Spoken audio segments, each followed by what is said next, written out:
सलाम दौर हुसैनी जो आने वाला है, निज़ाम जुल्म ज़माने से जाने वाला है। चिराग़ अदल खुदा जगमगाने वाला है।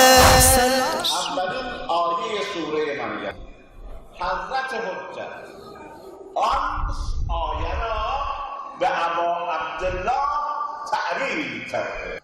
سعد بن عبدالله امی میگوید این روایت را صدوق در اکمال الدین نقل کرد. روایت مال زمان غیبت سهراب. سعد بن عبدالله امی میگوید به حضرت حجت عرض کردم ای فرزند رسول الله، تعبیر آیه اول سوره مریم چی؟ مقطعات قرآن رو که میدونید، الف لام میم کاف ها یا عین صاد قاف صاد، اینا رو که الحمدلله با معنوسی ای کاش اهل رمز میشدیم بعد رمزگشایی میکردیم. حالا سعد بن عبدالله امی از حضرت حجت راجع به کاف ها یا عین صاد اول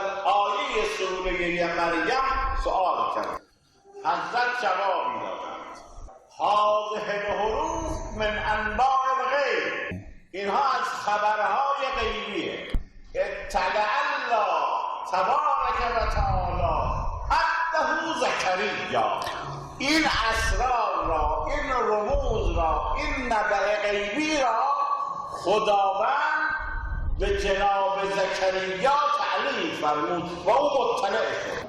ثم قصها علی محمد صلوات الله و سلام علیه، سپس خداوند کل اون قضیه را بر نبی مکرم بیان داد. چه شده که خدا جناب زکریا را از این خبر غیبی مطلع کرده؟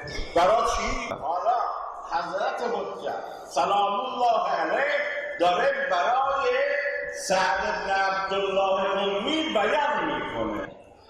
مقدمش که جناب زکریا سأل ربه ان یعلمه اسماء الخمسات، خدایا من میخوام تو به من اسماء طیبه و طاهره این ذرات مقدس رو بیان کن. فاهبط علیه جبرئیل نازل شد فعلمه ایاه، او را یاد داد. جناب زکریا هر وقت نام محمد، علی، فاطمه، حسن می آمد غم و غصه اش برطرف می شد، فرح به جای غم و غصه می نشد. ولی چون نام حسین رو به یاد می آورد باز گلوش رو می گرفت، اشکش جاری، بغضش می ترکید، قلبش محزون می شد. روزی گفت بارلاها من این اسما رو یاد گرفتم اما 4 اسم مفرحم، یک اسم مرا به گریه وامی داد. چرا؟ چه خبر شده خدا؟ من میخوام از این قصه هم آگاه بشم. فرمود کاف ها یا عین صاد. عجیبه. کاف اسم کربلا، منطقه‌ای که بهترین بقاع ارض.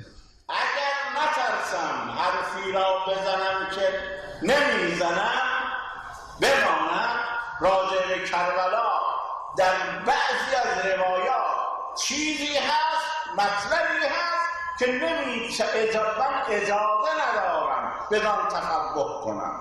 سوره مریم آیه اول، کاف اسم کربلا، ها رمز شهادت، نام یا نام یزید، یا و این اشاره به اون آتش است و صاد نشان صبر و استقامت حسین. خب میسه باید که تمام بشود وقت فهمید مطلب چگونه. सलाम हरफ वफा को सनद किया जिसने, सलाम बैअत फासिक को रद्द किया जिसने।